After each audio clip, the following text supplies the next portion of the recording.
हर जोर जुन के टक्कर में, हर जोर जुन के टक्कर में लड़ेंगे, जीतेंगे, लड़ेंगे, जीतेंगे, लड़ेंगे, जीतेंगे। आता कसं जिवंत झालं.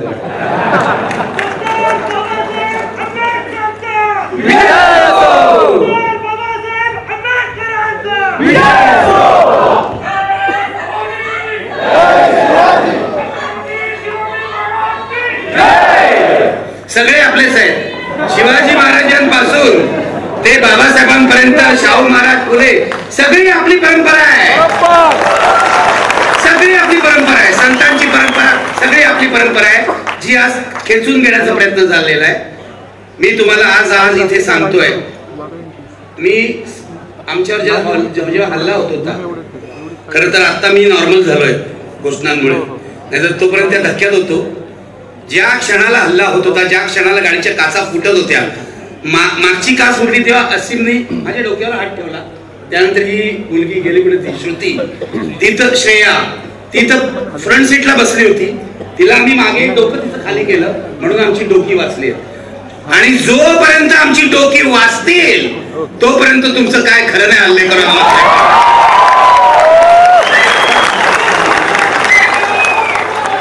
मी तुम्हाला सांगतो, आजच्या हल्ल्याच्या क्षणी, म्हणजे हे खरं तर महात्मा फुलेंचं शहर आहे, सावित्रीबाईंचं शहर आहे, पण या शहराचा गेल्या 100 वर्षांपासून असा हल्लेखोरांचा इतिहास आहे. कलंक तर लावलाच आहे. तुम्हाला सांगतो, 1942 साली या शहरामध्ये आचार्य अत्र्यांची सभा उधळण्याचा प्रयत्न संघाने केला होता, हे लक्षात घ्या. आणि आपला ज्याला रामाची भक्ती करतात म्हणतात, त्यांचा नथुराम कुठल्या शहरातला आहे? तो या शहरातला आहे. माझं म्हणणं इतकंच आहे, या हल्लेखोरांना आचार्य अत्रे असं म्हणाले होते, आम्हाला मारणारे मेले, आम्ही जिवंत आहोत. मी एवढंच म्हणतो, त्याच्यात थोडा फरक करून, कारण मी अहिंसावादी माणूस आहे. आम्हाला मारणारेही जिवंत राहोत आणि आम्ही जिवंत राहोत. ते मेले असं मी म्हणणार नाही, ते मरो मी इच्छा करणार नाही, तेही जिवंत राहोत. आणि मी आज तुम्हाला सांगतो, या सर्व हल्लेखोरांना डॉक्टर बाबासाहेब आंबेडकरांचं नाव घेऊन मी ते सांगतो, मी माफ केलंय. हा माझा वारसा आहे. तुम्ही मला मारायला आलात, महात्मा फुलेंना मारायला आले होते रामोशी, तुम्हाला माहिती आहे. त्यांनी त्यांचं मनपरिवर्तन केलं आणि ते शेवट त्यांचं काम करायला लागले. मला जरी संधी मिळाली ना, तर या भाजपवाल्यांचं पण परिवर्तन करून टाकले. तो माझा मार्ग आहे. असं काय करता? हा 7वा 8वा हल्ला आहे. म्हणजे माझ्या मनात ही, तुम्ही अंधश्रद्धा म्हणा, श्रद्धा म्हणा, काय म्हणा, 1979 साली माझ्यावर पहिला हल्ला झाला, नितीनला माहितीये. तेव्हाही माझ्या गाडीची मागचीच काच फोडली होती. मागच्या काचेचं काय आकर्षण आहे मला कळत नाही. मागून हल्ला, मागून उपस्कार, बेकड लोकांचा हल्ला. 7 हल्ले झाले, 7 हल्ले. 6 हल्ल्यातून मी वाचलो. आज 7व्या हल्ल्यातून सुद्धा असीम वाचलो. मी जेव्हा हल्ला होत होता तेव्हा या दोघांना काय सांगत होतो विचारा. टेन्शन आलं होतं सगळ्यांनाच. समोरून माणसं गाडीवर उड्या मारतायत, लाठ्यानी मारतायत, काठ्या मारतायत, पोलीस मध्ये पडतायत, पोलिसांना ऐकत नाहीये. कुठच्याही क्षणी आम्ही आज मरू शकत होतो. मी तुम्हाला सांगतो, मरण डोळ्यासमोर होतं अगदी. त्या वैभवमुळे आपण वाचलेलो आहे. वैभव तर ड्रायव्हर जो आहे ना, त्यांनी जी गाडी मारली, प्रशांत दादा इथे बसलेले आहेत, त्यांचा एक मोठा गट तिथे उभा होता सिग्नल जवळ. त्यांनी भाजपवाल्यांना थेट अंगावर घेतलं. त्यांच्या आणि भाजपवाल्यांचा संघर्ष झाला. मी तुमचा ऋणी आहे, तुमचा सर्वांचा ऋणी आहे. याचं कारण तुम्ही मला आज जिवंत ठेवलंय. आणि जोपर्यंत निखिल वागळे आणि आमचे सगळे साथी जिवंत आहेत, तोपर्यंत फॅसिझमच्या लढाईत आम्ही आघाडीवरच राहणार. मारू शकता तुम्ही आम्हाला. दाभोळकरांना मारलं, पानसरेंना मारलं, कलबुर्गीनं मारलं, आमच्या गौरी लंकेशला मारलं. तुम्ही कधीही आम्हाला मारू शकता, कारण आम्ही निहत्ते लोक आहोत. आमच्या हातात काही नाही. आमचं हत्यार हे प्रेम आहे, लक्षात ठेवा. तुम्ही कधी आमचा जीव घेऊ शकता, पण माझ्या मनात एक विश्वास आहे, त्याचं लॉजिक मला कृपया विचारू नका, नाही तर त्यावरही वाद घाला. माझ्या मनात एक विश्वास आहे पहिल्यापासून 7 हल्ले सहन केल्यावर, की जो सत्याच्या मार्गावर चालतो त्याला एकतर फुले आंबेडकर किंवा महात्मा गांधी कोणीतरी वाचवत असेल. मी यांना सांगत होतो आपण म्हणणार नाही, हा माझा विश्वास आहे. नितीन, तू मला अंधश्रद्धा म्हण, काही म्हण, पण हा माझी श्रद्धा आहे. आपण सत्याचं काम करतो. आपल्याला हे लोक मारू शकत नाही, आपल्याला जखमी करतील. आज आमची डोकीच फुटणार होती, काचा गेल्या सगळ्या केसामध्ये आणि अंगामध्ये, पण जगलो आपण, जिवंत राहिलो. आणि जोपर्यंत आम्ही जिवंत आहोत तोपर्यंत तुमच्याशी संघर्ष करणार. या भारताचा हिंदू पाकिस्तान होऊ देणार नाही.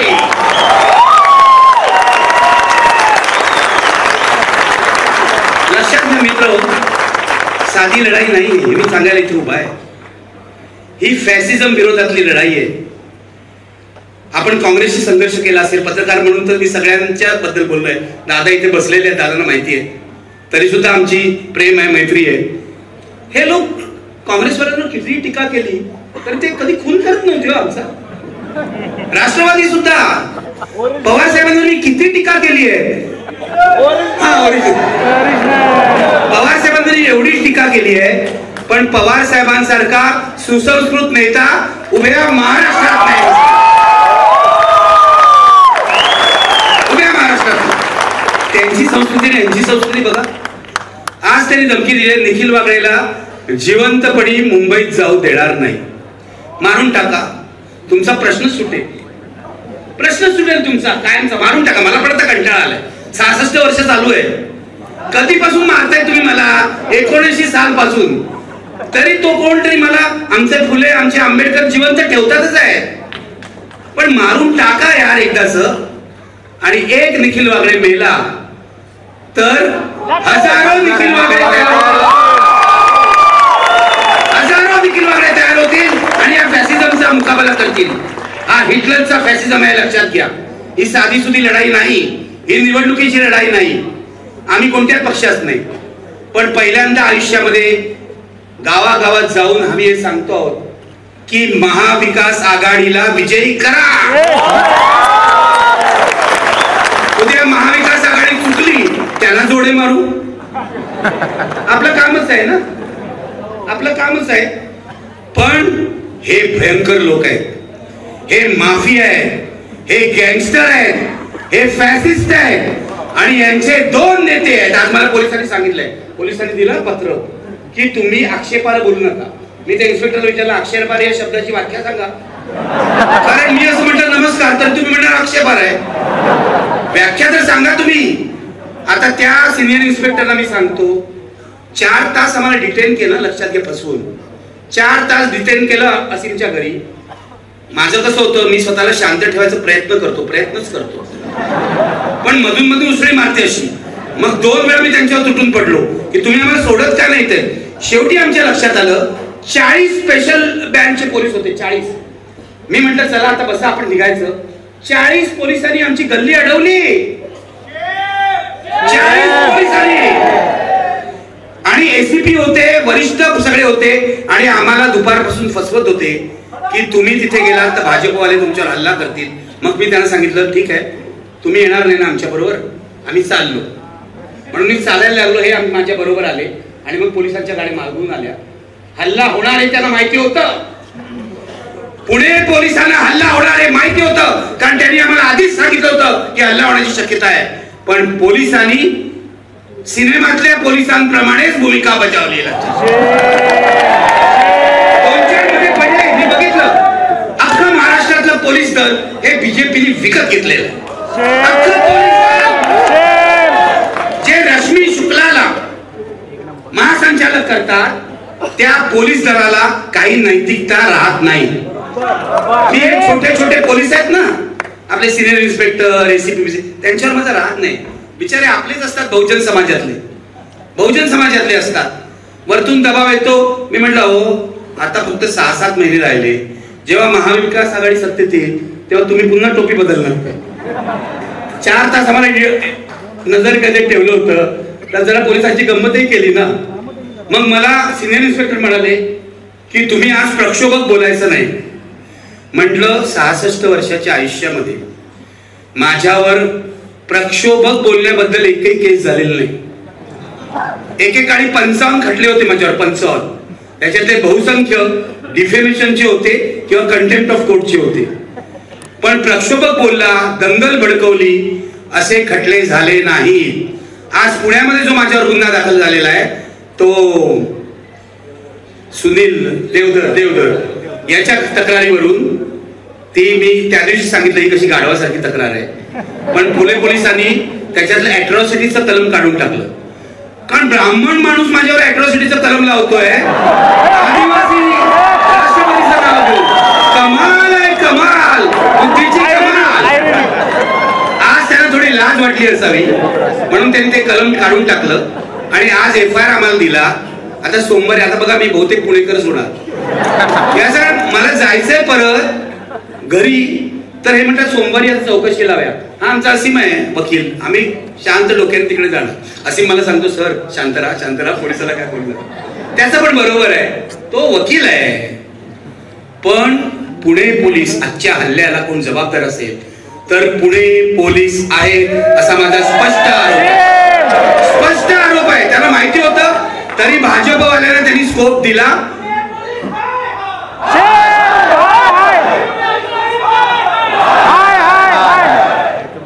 आता हळूहळू महाराष्ट्र पोलीस आहे असं म्हणायची वेळ सोडून द्या. वाट लावली हो या सगळ्या 3 चाकाच्या गाडीने, वाट लावली आहे.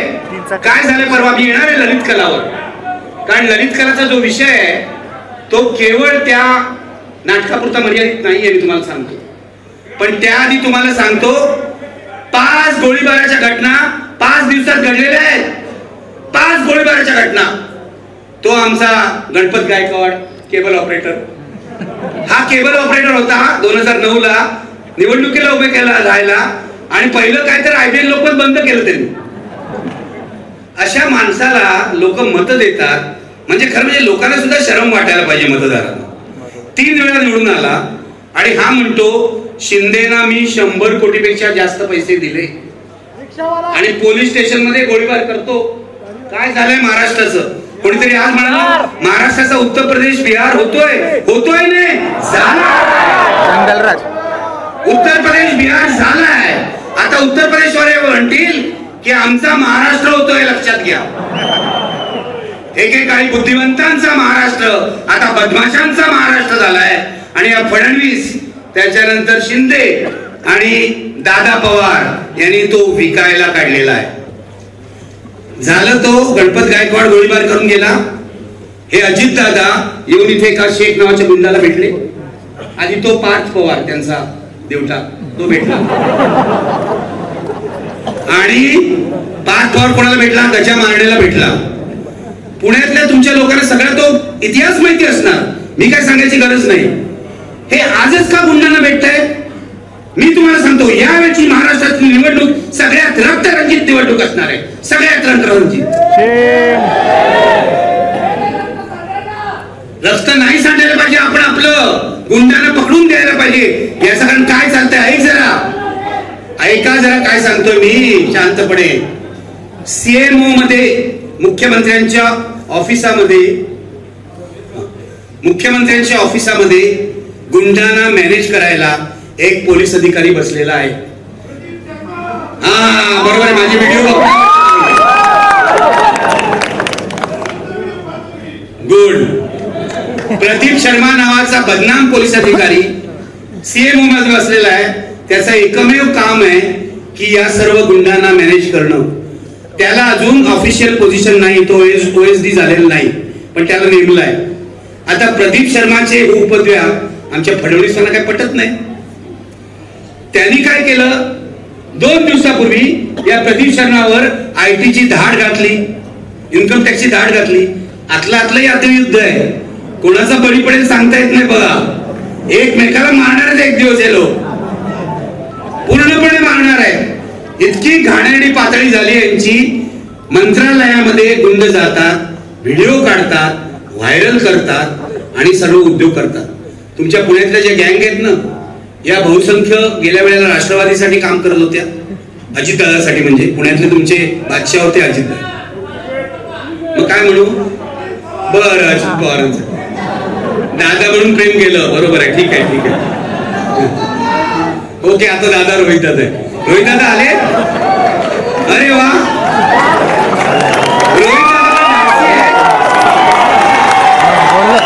रोहित दादा, मी तुम्हाला एक गोष्ट सांगतो माझ्या अनुभवावरून.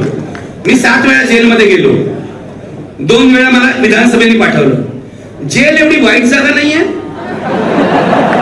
घाबरू नका.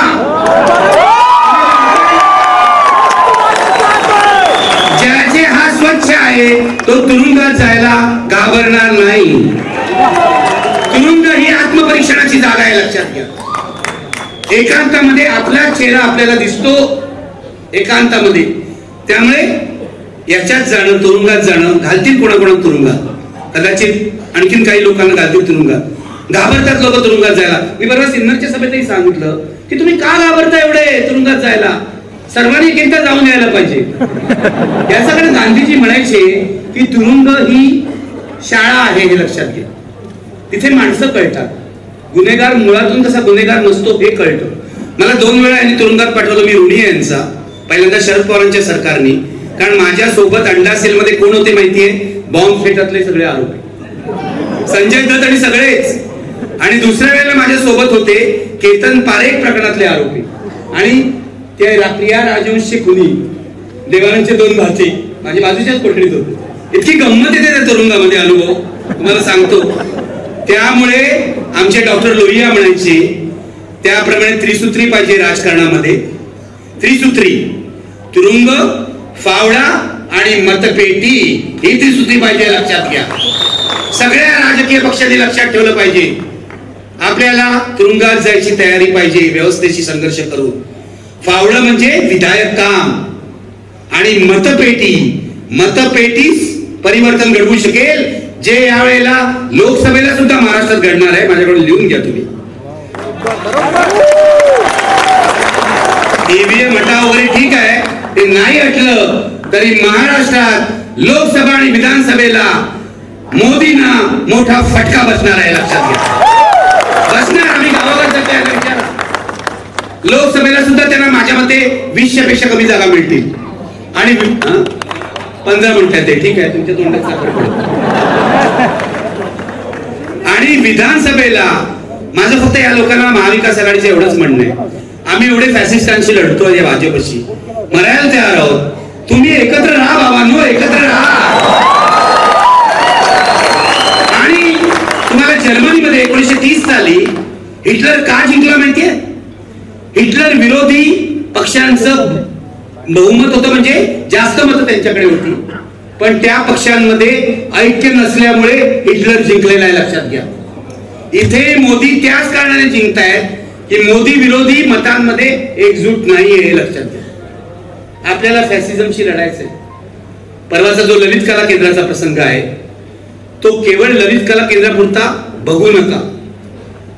तो आपल्या शिक्षणावर या फॅसिस्टांनी केलेला हल्ला आहे. आणि मला एक नवी माहिती मिळाली पुण्यातल्या जाणकारांकडून की हा हल्ला ललित कला केंद्रावर केला असला तरी मुख्य लक्ष याचं होतं ते तुमचे जे कुलगुरू आहेत ते. भारतीय जनता पक्षाच्या 2 गटातच भांडणं चालू आहे. कुलगुरू हा असायला पाहिजे की नसायला पाहिजे, आणि त्याला अडचणीत आणण्यासाठी हा हल्ला केलेला आहे. आणि ते तुमचे चतुर्शृंगी ना, त्याचे पोलीस काय म्हणतात, पहिला जो हल्ला झाला त्या मुलानं मारलं, त्याचा FIR आजपर्यंत नोंदवलेला नाही. दुसऱ्या दिवशी जाऊन यांनी काळं फासलं काय केलं त्याचा FIR नोंदवलेला आहे. रमा सरोदीने ते केलंय. मुद्दा असा आहे की रामाने काय केलं, सीतेने काय केलं, हा मुद्दाच नाहीये, हे निमित्त आहे. कारण यांना इतिहास जर कळत असेल तर इथे वस्त्रहरण झालेलं आहे, इथे यदाकदाचित झालेलं आहे, इथे इतकी नाटकं झालेली, आपल्या लोकनाट्याची परंपरा आहे. या सगळ्या लोकनाट्याच्या परंपरेमध्ये देवांची गंमत केलेली आहे. गवळणींचा आणि कृष्णाचा संवाद काय आहे? यांच्या भावना दुखवतात. यांच्या भावना कधी दुखवत नाही माहितीये? मोदी मोठे दाखवतात, आणि बालरामाला घेऊन जातायत मग यांच्या भावना दुखवत नाही. म्हणजे मोदींपेक्षा राम छोटा केलेला आहे तेव्हा यांच्या भावना दुखवत नाही. इतके ढोंगी लोक आहेत. हे रामाचे अनुयायी नाहीत, अंधभक्त आहेत. यांच्या मनात राम नाही, केवळ नथुराम आहे. लक्षात, केवळ नथुराम आहे. आणि मी तुम्हाला सांगतो, ललित कला केंद्राचा जो हल्ला आहे आता खूप त्याच्यावर छापून आलाय. मला बरं वाटतं. पहिल्या दिवशी मी अस्वस्थ होतो. नितीनने सांगितलं ललित कला केंद्राने किती मोलाचं काम केलेलं आहे. आज ही जी सभा आहे निर्भय बनूची, ती यासाठी आहे की असे जर तुम्ही ललित कला केंद्र किंवा कुठच्याही शैक्षणिक संस्थेवर महाराष्ट्रात फॅसिस्टांनी हल्ले केले तर निर्भय बनू त्यांच्या विरोधात उभं राहील आणि त्या त्या संस्थेला संरक्षण देईल. त्या त्या संस्थेला. माझ्या तर मनात हा विचार आहे, म्हणजे मी अहिंसावादी आहे, लक्षात घ्या, पूर्ण अहिंसावादी. मी माझ्या पोरालाही कधी मारलेलं नाही, हे लक्षात घ्या. म्हणजे माझं ट्रेनिंगच तसं आहे. पण मला असं वाटतं या फॅसिस्टांचे हल्ले रोखायला आता एक भगतसिंग ब्रिगेड काढली पाहिजे. उगाच किंचाळू नका, म्हणजे जाऊन मारायचं ठोकायचं नाही. स्वसंरक्षणाचा अधिकार आहे. जेव्हा ही मंडळी आजच्यासाठी उभी राहतात तेव्हा आमची भगतसिंग ब्रिगेड उभी राहील आणि आमच्या लोकांचं संरक्षण करेल, जो घटनेने दिलेला आम्हाला अधिकार आहे. आज पण राहिली. अभिनंदन तुमचं, थँक्यू व्हेरी मच. एवढ्या मोठ्या संख्येत तुम्ही आलात. तुम्ही आहात म्हणूनच मी आहे, हे लक्षात घ्या. तुमचं हे अथांग प्रेम आहे इतक्या वर्षांचं, म्हणूनच आम्ही सगळे जिवंत आहोत आज. या प्रेमानेच आम्हाला वाचवलेलं आहे, लक्षात घ्या. सत्याचा मार्ग आणि तुमच्यासारख्या लोकांचं प्रेम. म्हणून मला कायम खात्री वाटते हे मोदी बिदी ठीक आहे, मोदी शाह हे जे दोन गुन्हेगारी प्रवृत्तीचे लोक या देशात बसलेले आहेत. मला सांगितलं मोदी आणि शाहवर बोलणं, पण मी काय खोटं बोलतोय. मोदी आणि शाह गुन्हेगारी प्रवृत्तीचे आहेत की नाही जाऊन बघा. माझ्यावर सुनील देवरेंनी खटला भरला, तो कशासाठी? मी एक ट्विट केलं. मी मोदींविरुद्ध इतकं बोलतो व्हिडिओमध्ये, ते ऐकत नाही. मी एक साधं ट्विट केलं. मी असं म्हटलं, अडवाणींना मिळालेलं भारतरत्न हा एका दंगलखोरांनी दुसऱ्या दंगलखोराला दिलेली शाबासकी आहे. इतकं साधं वाक्य आहे. याच्यात माझं मतही नाही, कारण फॅक्ट आहे, वस्तुस्थिती आहे. अडवाणींच्या यात्रेनंतर दंगली झाल्या. गुजरातमध्ये मोदींनी दंगली घडवल्या. दंगलीत त्यांचा हात होता. न्यायालयात काय झालं आणि न्यायालयात कसं फिरवलं गेलं सगळं, हा मुद्दा वेगळा. त्या बिल्किस बानोचं काय करतायत बघा, लाज वाटत नाही ना. म्हणून यांना आपल्याला मारून टाकायचंय, म्हणून यांना असीम सरोदेला मारायचंय, कारण असीम सरोदे त्या बिल्किस बानो सारख्या अन्यायग्रस्तांच्या बाजूने उभा राहतो. म्हणून त्यांना आपल्याला मारून टाकायचं. हे लक्षात घ्या, हे तुम्ही लक्षात घ्या. हा फॅसिझम आहे. मला माझे काही मित्र आज सांगत होते की तुम्हाला UAPA लावतील. म्हणलं माझी तयारी आहे, लावा. आता एवढ्या आता आनंद तेलतुंबडे सारख्या संत माणसाला तुम्ही UAPA लावला तर मला लावलं तर काय नाही, मी घरात बसायची 5 वर्ष जेलमध्ये जाऊन बसेल. फायनली सुटीनच. कारण UAPA लावण्यासारखं आहे काय? मी काय दहशतवादी आहे? पुन्हा पोलिसांनी आम्ही दहशतवादी असल्यासारखी आम्हाला वागणूक दिलेली आहे. त्यांचं काम होतं, भाजपने जेव्हा तक्रार केली त्या तक्रारीमध्ये असं लिहिलंय, पोलिसांनी परमिशन दिली तर आम्ही ही सभा उधळून लावू. दाखवा, बघा हे लोक. आज आपण यांचं आव्हान स्वीकारलं. गाडी फोडली गेली बिचाऱ्याची, आमच्या ड्रायव्हरची, पण आपण यशस्वी झालो. आपण जिंकलो. आजच्या घडीला आपण जिंकलो. गाडी फोडली. मला तर वाटलं डोकं फुटेल, रक्तबंबाळ होऊ, पण एवढं काहीच झालं नाही. वाचलो आम्ही. फुले आंबेडकर, जोपर्यंत आम्हाला शिवाजी महाराज, शाहू, फुले, आंबेडकर आणि सर्व संतांचा आशीर्वाद आहे, तोपर्यंत तुम्ही आम्हाला खतम करू शकत नाही. विश्वासच बाळगा.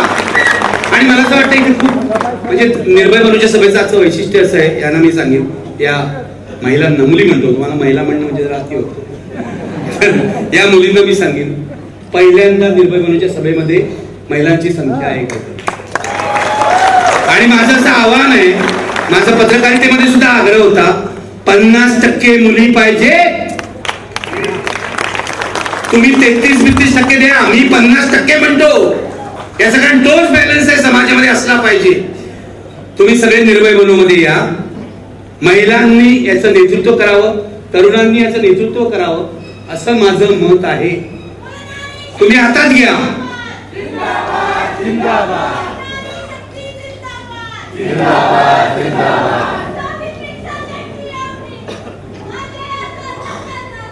Very good. मुद्दा असा आहे की जे ललित कलामध्ये घडलं त्याची पहिली तुम्ही लक्षात घ्या. राम काय बोलला, सीता काय सिगरेट ओढलं वगैरे खरं नाही, हे निमित्त आहे. ललित कलामध्ये नाही, पण यदा कदाचित जे नाटक होतं नवी मुंबईला विष्णुदास भावे सभागृहामध्ये सनातननी बॉम्ब फोडला होता. बॉम्ब. ललित कलावर हल्ला करणारी प्रवृत्ती आणि ही प्रवृत्ती एकच आहे. ललित कलावर हल्ला करणारी प्रवृत्ती आणि दाभोळकर, पानसरे, कलबुर्गी, गौरी लंकेश यांचा खून करणारी फॅसिस्ट प्रवृत्ती एकच आहे, लक्षात घ्या. तालिबानी प्रवृत्ती बरोबर आहे. सगळ्यावर नाही बोलू शकत आपण, जग छोट आहे. वेगळं भाषण ठेवा आणि 10,000 लोकांची सभा घ्या, मी येईन. कळलं का? आज नाही बोलणार, लोह्यावर बोलेन. मुद्दा हा आहे, मी हे तुम्हाला सांगतोय आणि हात जोडून सांगतोय. आज ललित कलामध्ये घुसले, आज आणखीन कुठे घुसले, आज मुसलमानांवर बुलडोजर फिरवले, कोणी काही बोललं नाही. हे लोक आज आम्हाला ज्या पद्धतीने मारलाय, तुम्ही बघितलंय विश्वंभर कसे मारत होते आणि काय करत होते. पण मी म्हणतो की हे आपलं ट्रेनिंग आहे, हे ट्रेनिंग आहे, याच्यातूनच कार्यकर्ता तयार होतो. पहिल्यांदा मी जेलमध्ये गेलो होतो इंदुताई केळकरांच्या अंग्रेजी हटाव मध्ये, आझाद मैदान जेलमध्ये 24 तास. मस्त अनुभव. अरे जेल कधी बघितलं नव्हतं, पहिल्यांदाच बघितलं. सत्याग्रहामध्ये जेलमध्ये गेलो आणि अनुभव आले. माझा मुद्दा एवढाच आहे की ही फॅसिस्ट माणसं ललित कलावर हल्ला करून थांबणार नाहीये. ही आपल्या घरात घुसणार आहे, ते लक्षात ठेवा. ही आपल्या घरात घुसणार आहे. कारण राम जन्मभूमी, राम मंदिर ज्या दिवशी झालं त्या दिवशी एका RSS वाल्याचा मला फोन आला, गलिच्छ शिव्या घातल्या नेहमीप्रमाणे, आणि म्हणाले एक दिवस तुमच्या घरात घुसून तुम्हाला धडा शिकवू. ही त्यांची हिंमत वाढलेली आहे. हे रामाचे वंशज वगैरे काही नाही, हे रामाचे व्यापारी आहे, ते लक्षात ठेवा. नाहीतर राम मंदिरा पाठोपाठ तो लोढा तिथे गेला नव्हता नसता. लोढा बिल्डर मुंबईचा गेलाय अयोध्येमध्ये, हजारो एकर जमीन त्यांनी खरेदी केली आहे आणि त्यातल्या जमिनीचा एक तुकडा अमिताभ बच्चननी 14 कोटीला घेतलाय. रामाचा वापर आहे. अदानी पण गेलाय ना, अदानी पण गेलाय बघा. अंबानी गेलाय ना थोड्या दिवसात. बघा ऐका, मुद्दा हा आहे की राम एक मंदिर बांधायचं आणि त्याभोवती मार्केट उभं करायचं, रामाचा मॉल. हा धंदा आहे, हा धंदा आहे, श्रद्धेचा धंदा आहे, लक्षात ठेवा. या लोकांना धर्माबद्दल प्रेम नाही, यांना धर्म विकायचा आहे. तिथे राष्ट्रपती म्हणतात आम्ही आदिवासी केली आणि त्या राष्ट्रपतींना साधं निमंत्रणही नव्हतं, त्याचा वारंवार अपमान केलाय. आणि हा सुनील देवधर मलाच सांगतो की तू राष्ट्रपतींचा अपमान केला म्हणून तुझ्यावर अॅट्रॉसिटी. काय बोलायचं आहे ना, काय बोलायचं. मित्र, माझी एवढीच शेवटी विनंती आहे, सगळे एकत्र राहूया. छोटे छोटे मतभेद विसरा. आज जोडून तुम्हाला सांगतोय, पुरोगामी चळवळी बरोबर मी इतकी वर्ष काढली पत्रकार म्हणून.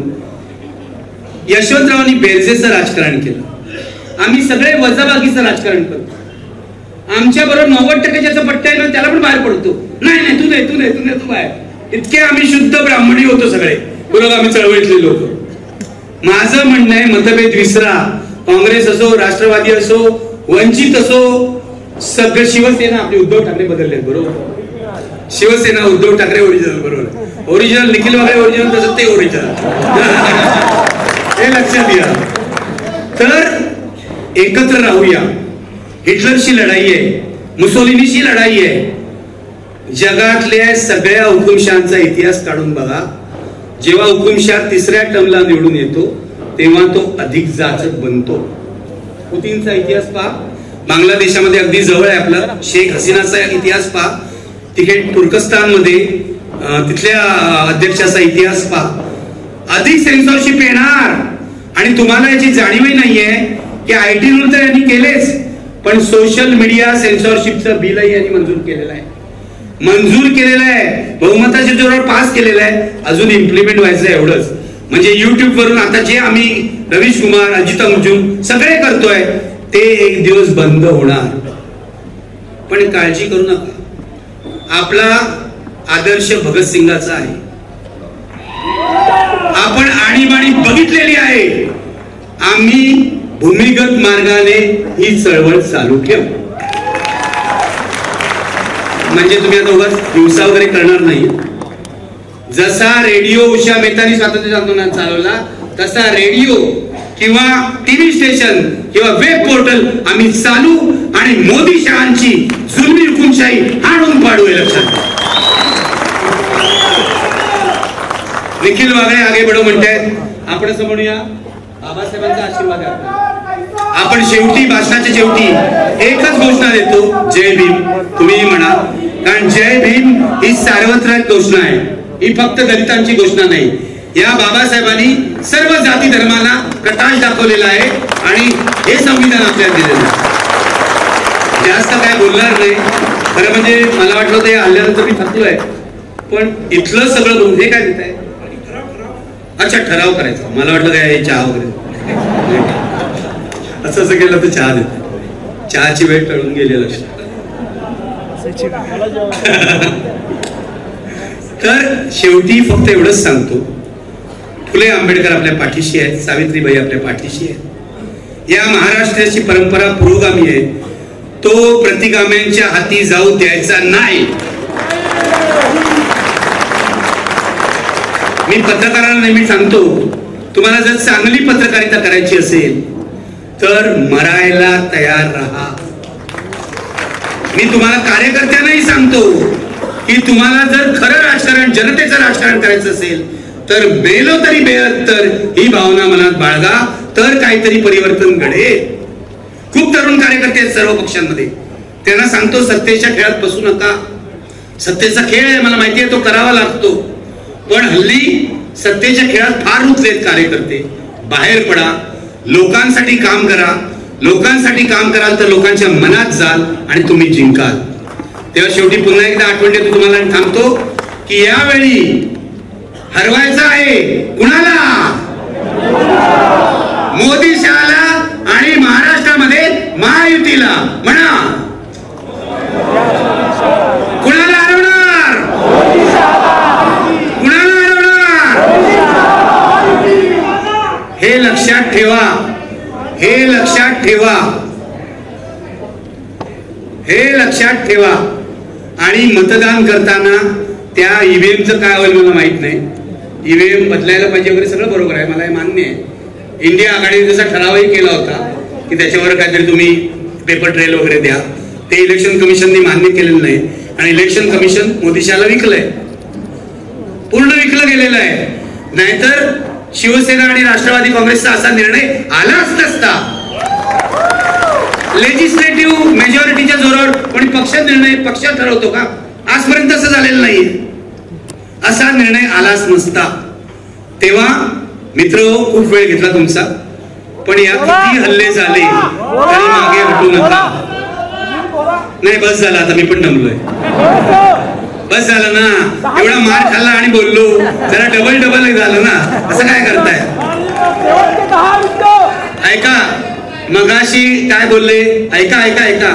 मगाशी असीम सरोदे काय बोलले? ही आमची एक छोटी सभा होती, ती भाजपवाल्यांनी मोठी केली. मी त्यांचा आभारी आहे. मी त्यांचा आभारी आहे. ते आपल्या नादी लागले नसते तर आपले एवढं सगळं प्रसिद्धीच झाली नसती. मी त्यांचा आभारी आहे. पण पुढची सभा जेव्हा कधी तुम्ही लोक घ्याल